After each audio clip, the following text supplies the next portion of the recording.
Transition in your career can be daunting, but it doesn't have to be. And with today's guest, we're going to find out exactly why that is the case. I'm super excited to invite on the show today a lawyer turned marketeer. And still marketing, going to be working in marketing space for some time, but now looking into some other avenues of potentially helping people and paying it forward for you.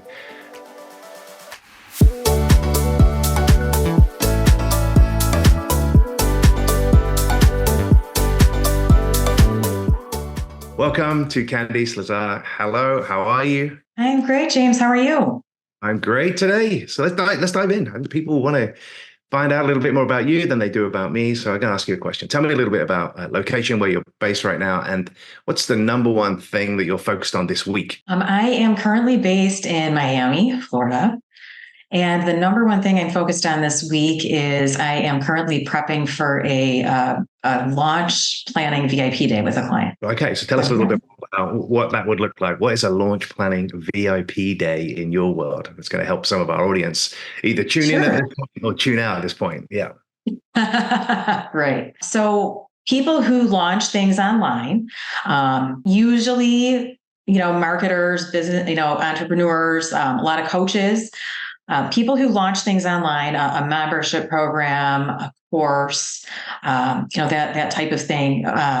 They often, the way things work best, especially in direct marketing and in the online world, it's not like there's a new branded toothpaste. It's just available now, it rolled out. It's going to be at the store all the time. You can buy it out of all the many choices of toothpaste that's there, right? When you have intellectual property that you've created and that you're selling, it's usually best to do a launch that has a finite term for some reason, right? There's either a special price for a certain period or a special offer, special bonuses. Maybe it's just not even available the whole year, but for whatever reason, it makes sense to have a finite launch. And I help these people that create these things plan out their launch. And I do it as a VIP day so that for them, it really takes about a day. I spend a bit more time doing pre-work behind the scenes beforehand, but it's kind of like, you decide to do it. We'll have an hour-long conversation. You'll give me a bunch of stuff. And then by the end of the day, you're going to have all those, big pieces put together for your launch. So I have one of those on Friday. So I've been planning that all week. All right. Well, good. So this is perfect because now people who are interested, let's kind of refine that audience a little bit. Does this VIP day work for, you mentioned coaches. I'm assuming consultants who've got programs that are B2B type programs, it would work for those as well. But does it also work for maybe somebody who's doing public speaking, maybe a book launch? Yeah, definitely. Maybe someone's writing a new blog or launching a new blog. Would it work for those people too? It would. The blog, obviously you want your offer to be, the thing that you're launching is probably going to be a paid offer. So it could be a membership newsletter would work. Yeah, that type of, yeah. Someone's blogging, turning that into a membership. Yeah. Mm-hmm. Yeah. In fact, generally any of those things that, intellectual capital, things people create. There are physical products people do, and I could help someone plan a launch for it, but it's not something that I've done or really have specialized in per se. I know you've got a background in this, and perhaps I'll ask you about your background. But before we go there, so people who are just early in this video, before you jump out, at the end of that day, what do I walk away with? So if I come to your launch day this Friday and I come away, do I have a manifesto? Do I have my launch plan? Have I already launched? What's the outcome that somebody would get at the end of the day? So someone will come away, and again, it depends on what they show. Like I have parts of the day, but some of it they might not need. I would say that whatever it, if someone comes into me and says, like I had a client a couple weeks ago that said, I really specifically need help with coming up with my price points for different things, with naming it. So that stuff, whatever she specifically said she had to do, we covered. We also, what did we do for her? We had a full-on calendar. She knew what she was going to do each day to promote her thing. I had a calendar for my last client as well. So that's a big thing to take away is the calendar. You've got your messaging points overall. You've got your kind of emails laid out. I would never say to someone, you're planning a webinar, it's only going to be 5 emails, right? Like if you want to send 6, I'm not going to stop you from communicating with your people. But it will have an arc to it, right? It'll say, okay, in this one, you're going to talk about this, and this one, you're going to talk about that, so that you'll overall have a sense of how the messaging will go. So avatar clarity, they'll have more avatar clarity at the end of the day. Perhaps depending on what how much clarity they have coming in, I've been able to kind of give them a new avatar that they can use, with a bot and talk to and things like that.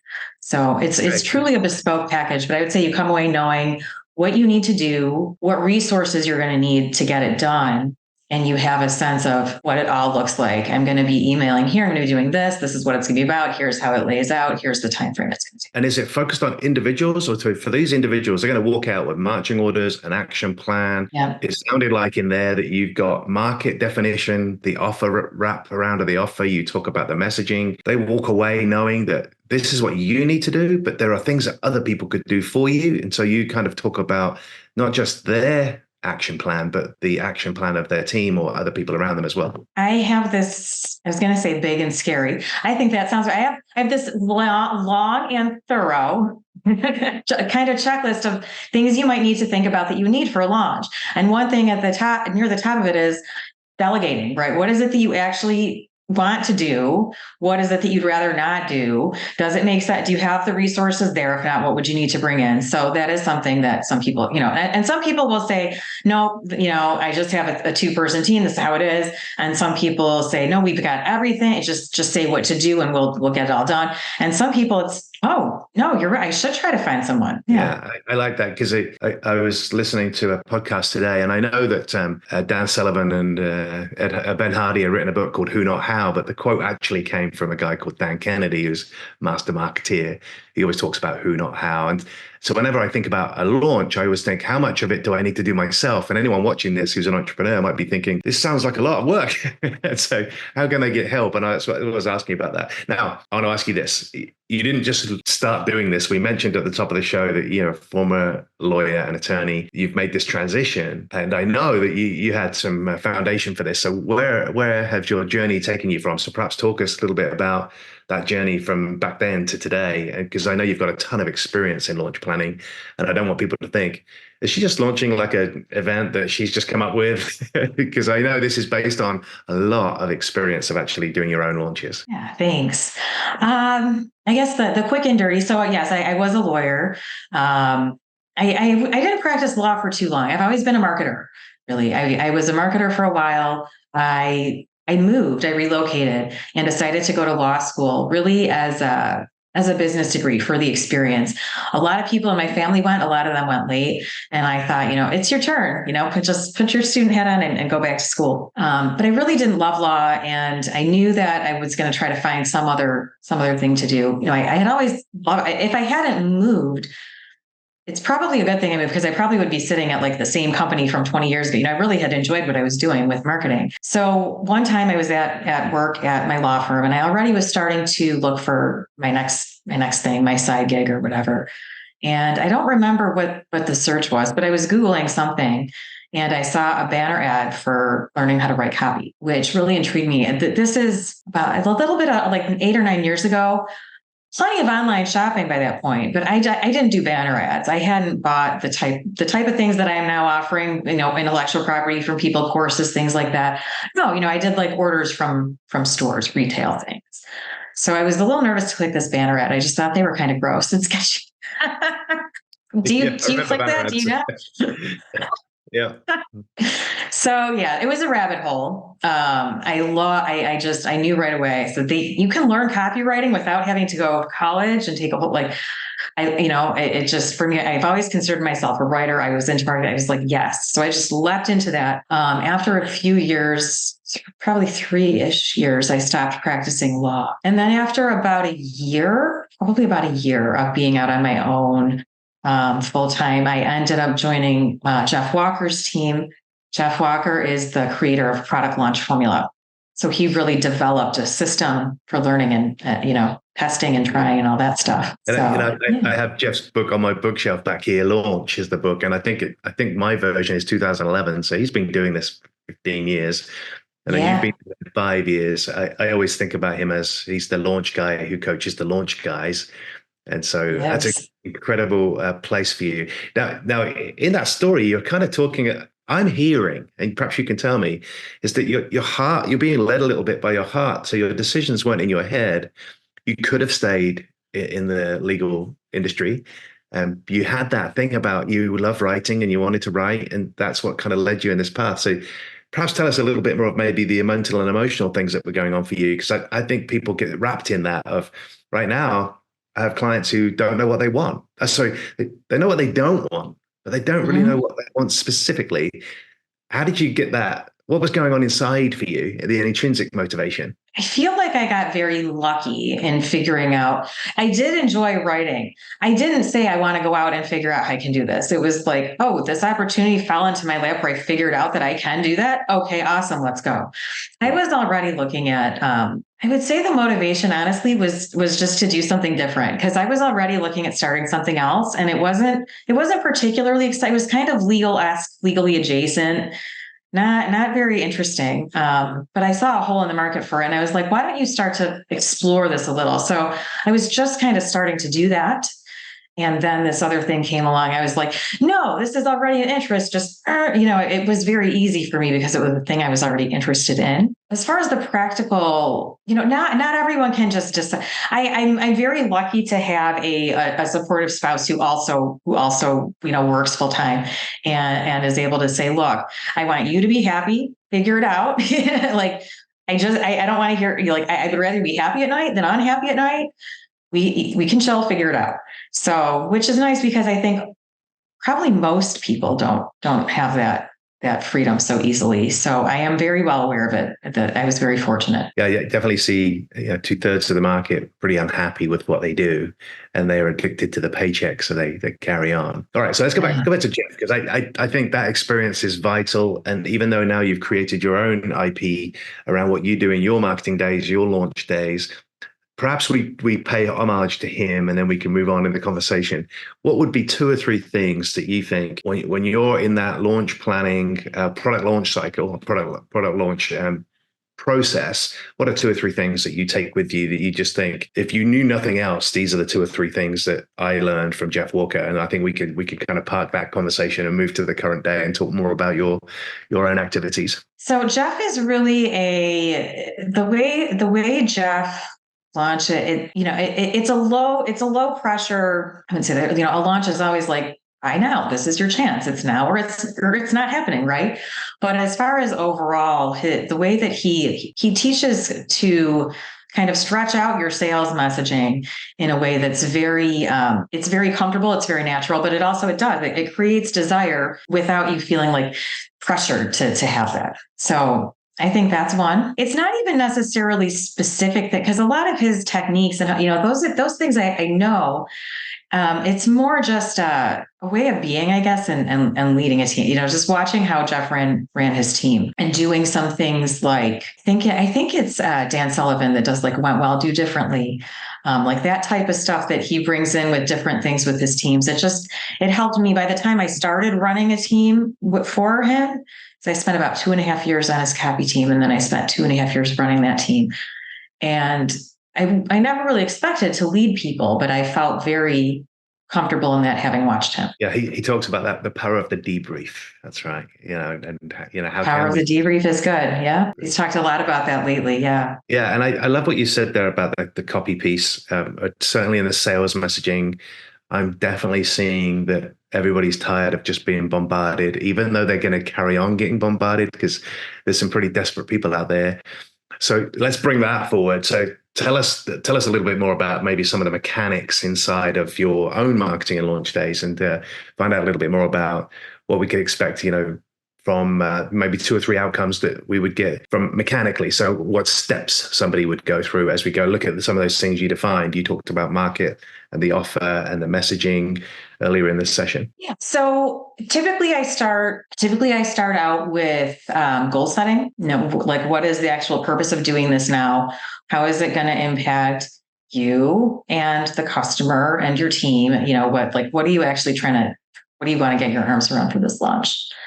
And then we get after that we do a debrief from their last launch, if they have one. If they have one for that product, ideally. If not, then I'm happy to look at something else. If they haven't launched previously, then I'm happy to look over their copy and do some copy review things and talk with them about that. Avatar, again, if they have just not too many. If they don't have a ton of details about their avatar, then we fill out some of those details. If they do have a lot of details, then I kind of give them some other, I fill that out a bit and give them some other stuff to play with. So then we can think about, all right, knowing this about your avatar, you can decide what to do with it now, right? Do you want to add this other media into your mix, that you hadn't thought about before, or that type of thing, knowing that they like it. And how specific are you on avatar? I hear a lot of people talk about niching down. The more you niche down, the better. But are you from the same school, or you're like, not, I'd rather that the messaging was right rather than the drilling down of the niche? Or do you think just both is most important? I think the messaging is a little more important. I think that drilling down helps. And I do think it's easier now, especially with AI tools. But overall, yeah, the messaging is the more important part, because if the messaging is strong, it's not build it and they will come, right? But if the messaging is strong and if you're already interacting with your audience anyway, then hopefully they would be. And then do you focus on any types of delivery? So people doing long form copy, short form copy, do you encourage them to do video as part of their promotional activities? What might they expect as kind of how they will talk to their audience? I would say it would be on a case by case basis. Generally, so far, it's been a lot of video or webinars. Shorter though, definitely. I think in general right now, they've what were they saying? 8 seconds. We have the attention span of a goldfish. It's 8 seconds. I think it's actually gotten less. And one thing that you're seeing too with some launches in the marketplace is even if they follow some of the more classic, even launches that I've seen lately that follow Jeff's structure have mixed it up a little bit with like chopped up videos and shorter pieces and things like that. How often do you run these events? And I want to ask you, how intimate are they? Are these big 100, 200 person events, or are these 5, 10 people? It's one person. A day is one-on-one. Okay. It's a VIP day. Like you, my client, are the VIP, and it is your day. And this is specific for it's not like here's a workbook and we're going to go through this workbook. It's I know ahead of time. We'll have had a phone conversation ahead of time. I will have materials from you ahead of time. Yeah, it's a one-on-one. And put some parameter around that. Is that start at 6 a.m. and finish at midnight, or is that like a 9 till 5? It's a day. It would have to be 6 to 6. No, typically, I'm on the East Coast. So far, I have been able to work with people that it's easy to work time zone wise. So far, we've been doing. I usually do 10 a.m. to 1 p.m. Okay. And then we take a break for about an hour. We come back a few minutes early, do some breath work together. And then we do 2 p.m. to 5 p.m. usually is how it goes. All right. So kind of 5-6 hours together. And then I would imagine there's some kind of follow-up pieces as well, kind of just 5 or 6 hours together. And then you can schedule a 1 hour follow-up call with me, which can be to either explain it to your team, go through it with your team if you have a team. I had one a couple of weeks ago that I was with 3 people. They wanted 4, but one of them was sick. He couldn't make it. So when I meet, I'm going to meet with him separately to kind of catch him up a bit more. So yeah, one more separate hour, kind of catch all cleanup. And then there's also ongoing email support beyond the day for a few weeks, so that if you have any questions, you can email me and I'll shoot you an email. Yeah. All right. Well, look, if you're watching this and any of that sounds interesting to you because you are a coach, consultant, author, speaker, entrepreneur of any kind, and you have a membership that you would like to put together, I think you're getting a good idea about somebody who you go speak with intimately. Not in one of these great big classes where there's 25 people on a screen and then 200 people in a live event or 1,000 where you don't get that personal attention, even though the person you're listening to is awesome. You're going to get that intimate time with Candice here. So that's really cool. That's a pretty good thing. Now, you mentioned there that you might do some breath work with a client. So tell us a little bit about your journey, because again, we went from lawyer to marketeer, and now we're looking at some energy systems as well. So I'd love to kind of talk to you about breath work and understand a little bit more about what does that look like and how does that help your clients? So I discovered breath work last year, and I was intrigued by it. I found out kind of while I was on vacation, and I thought, when I get back, I thought I want to explore this some more.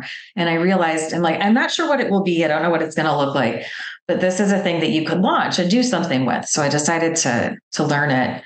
And it's incredibly impactful. And as far as launching, I haven't actually yet done that, but I did get certified. I completed my certification recently. And I mean, your breath just affects everything. Learning about, reading about, thinking about like how breath affects your posture, which affects your mood, which affects your thoughts, which affects how you're going to sleep, which affects how it all rolls together. And yeah, I think breath work it's a really nice hook to calm yourself. If you notice, if you're sitting here and just like, oh my God, I feel like I'm freaking out, my heart's rate, like if you can just start to focus on your breath, you can change so quickly how you feel. So quickly. Could you give us a mini exercise, maybe a little toe in the water, so we can do something today, so that people watching this video can actually do it? What would breathwork look like? How would it feel? What would something we could do would take us less than a few minutes? Something easy that's visual, because otherwise I would probably need to look at my watch and count for you and talk and stuff, and introduce you to my friend. So this is a breathwork light that changes color as you're supposed to change what you're doing. It does, this does a 5 and 5 inhale, exhale, that's called resonant breathing, which is supposed to match your heart rate to your breath rate. And that's very balancing and calming. And then it also does 4, 7, 8, which is a classic. You inhale for 4 seconds, you hold for 7 seconds, you exhale for 8 seconds, which is supposed to be very relaxing, especially for sleep. So, but during the day, any given day, if I'm not thinking about something else, if my mind is not otherwise occupied, I try to think about doing resonant breathing, the 5 and 5. I'm always trying to slow it down in and out. So I can pop this on really quick and we can do a couple 5 and 5. Do you want to do it? Yeah, I'm ready to go. All right, so it's going to start off green. We're going to inhale, and then we'll exhale on blue. Do you want to do a certain number? Do you want to just tell me when you're done? What do you think? We're doing 5 and 5. Let's do 5. Let's do 5, and then 5 rounds. Anyone watching, you have to take part. If you've got this far in the video, yes. Yeah. All right. So inhale.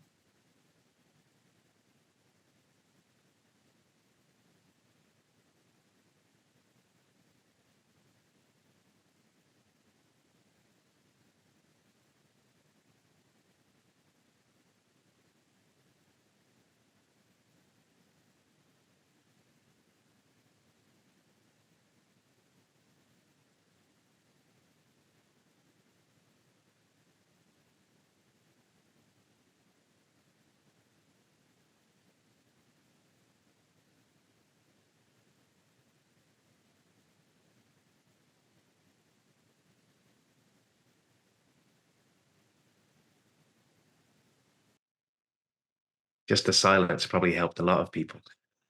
Yeah, right. Now you're good though. I see you do the purse lip release, which is nice and calming as well. Thank you for that. That's my next question. One of the things I do is I mix just nasal breathing with nasal and pursed lips breathing. So what are your recommendations, or what's your expertise on? Should we be nasal breathing in and out? Should we be doing nasal in, mouth breathing out? What do you think is most effective, or how could you pay that forward for some of the people watching? In general, most of the time in everyday life, you want to just be nasally breathing in and out, sitting at your desk, type working away with your mouth shut most of the time. If you are wanting to focus on breathe and you're purposely wanting to relax, then yes, that exhale pursed lips is very nice. There are certain breathwork techniques that you would want to breathe, inhale through the mouth, but generally speaking, your nose is much better for you. Your nose is a whole like air filtration system. It cleans it, it warms it. It makes the air like more palatable for you. Whereas if you breathe through your mouth, it's just an intake. It's like exhaust. And if you breathe through your mouth, there's been, I don't know how interested you are in breath work, if you've ever read anything like Breath by James Nestor or anything like that. But he blocked his nose to do research for this book for 10 days. And he was a disaster afterward. Like at the end of the 10, halfway through, he was miserable and wanted to quit. And he still had 5 days left. And back in the 70s, they blocked some monkeys' noses for like a couple of years. And you could see their face shapes change as they were like breathing through their mouths. Nose, for sure, is where it's at. There's different ways, I don't want to get too much into the mechanics, but basically, a lot of people breathe through their chest and you breathe more up here. And that's kind of where you see some shoulder movement, and including myself. When you catch that, I like to tell my clients, try to take a few breaths without letting your shoulders move. And if you just sit here and you don't let your shoulders move, it's going to force you to breathe more into your diaphragm. It's going to force you to really fill your belly with air. So that's kind of my quick tip for anyone, is just breathe without moving your shoulders. And it might not get you 100% to diaphragmatic breathing, which is ideal, but it will definitely get you out of that chest breathing, which we don't want. I love this. I think there are a number of people watching. If you're an employee and you're thinking about becoming an entrepreneur and you're thinking about launching a product, one of the things that it might do is stress you out. This could be a really powerful adjunct add-on to this time that you would spend in your launch planning day. But even if you're an entrepreneur and you've already got that course, or you've already got that idea of launching something, I think this is vital too. So I love that you've got that bolted on in that kind of 1 hour follow-up, and you might do breath work with a client. I think it's extremely valuable. And you and I can talk off air a little bit more about breathing, because you shared some things with me there and that I didn't know. And I'd love to be able to ask you the questions. For now, I think this is awesome. It's a nice little compact interview with you. There's a really good chance we'll probably have you back to talk about some of your client successes with not just the launches, but also the breath work that you've been doing with them and the kind of things that you're seeing. As testimonial, I'd love to kind of hear some of that from you as well, as what people get from these things at a kind of before and after video. So thank you very much. Yeah, that would be. I've got to start gathering all that. I'm just, I'm slowly collecting testimonials. I've got my last session with my coaching client is this week, and I'm like, I cannot wait to survey the hell out of her. Great. Thank you for watching, everybody. We appreciate you, and we will see you again real soon. Cheers.